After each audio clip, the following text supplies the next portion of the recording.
भगवान श्री कृष्ण कहते हैं, किसी मूर्ख से तर्क वितर्क ना करें, वरना लोग पहचान नहीं पाएंगे कि वास्तव में मूर्ख कौन है। एक जंगल में एक उल्लू रहता था। उल्लू को दिन में कुछ भी दिखाई नहीं देता है, इसलिए ये उल्लू पूरा दिन एक पेड़ पर अपने घोंसले में छिपकर बैठा रहता और सिर्फ रात होने पर ही भोजन के लिए बाहर निकलता था। गर्मियों का मौसम था। दोपहर के समय तेज धूप भी थी। इतने में कहीं से एक बंदर आता है और वो इस उल्लू के घोंसले वाले पेड़ पर आकर बैठ जाता है। बंदर गर्मी और धूप से काफ़ी परेशान हो रहा था।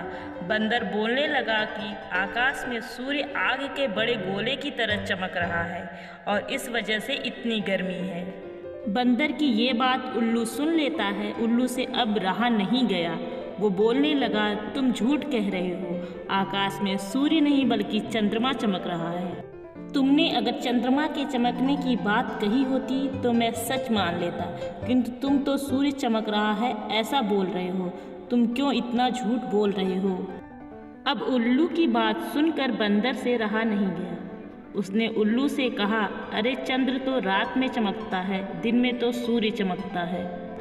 बंदर ने ये भी कहा कि सूर्य की तेज रोशनी की वजह से ही इतनी ज़्यादा गर्मी लग रही है। बंदर ने अपनी बात उल्लू को समझाने का बहुत प्रयास किया, किंतु उल्लू समझने के लिए तैयार ही नहीं था। वो तो अपनी जिद पर अड़ा रहा।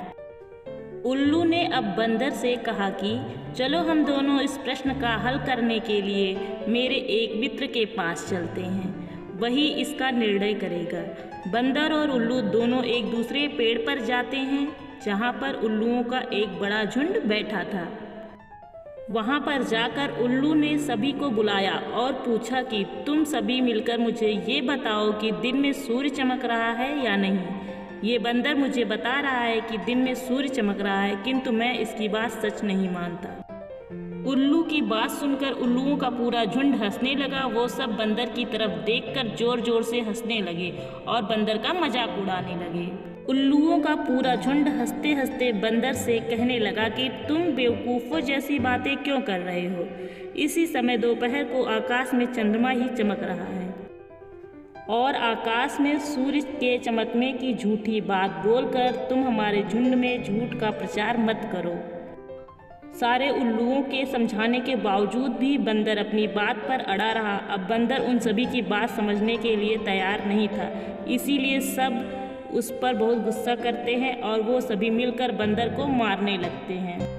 दिन का समय था, इसीलिए उन सभी उल्लुओं को कम दिखाई देता था।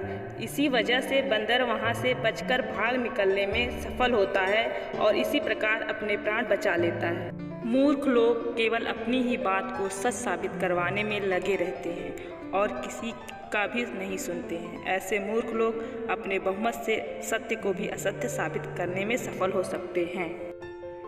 अगर आपको हमारी स्टोरी अच्छी लगी हो तो अपने दोस्तों के साथ भी शेयर कीजिए और कमेंट में ज़रूर बताइए। ऐसी ही और कहानी के लिए सब्सक्राइब करें।